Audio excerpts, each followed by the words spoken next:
Hello everyone. President Cyril Ramaphosa has criticized the US by saying it jumped the gun by issuing a terror alert for sentence before speaking to local authorities. He said it's unfortunate that the US government issued that type of warning without having had deep dive type discussions with us.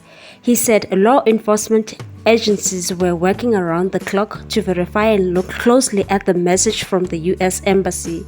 He said we are able to engage the US to understand precisely where this warning or information came from.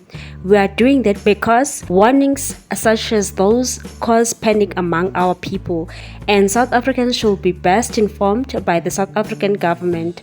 The International Relations and Cooperation Minister Naledi Pandor has urged the global community to collaborate in the fight against terrorism. She said, all the countries have to unite to combat terrorism.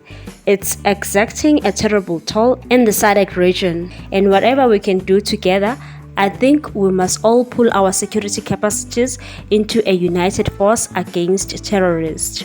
I'm glad the EU has decided on some support to assist us in our battle in northern Mozambique. This is war that we must not lose. Share your views on this one. Thanks for watching. Please subscribe for more news.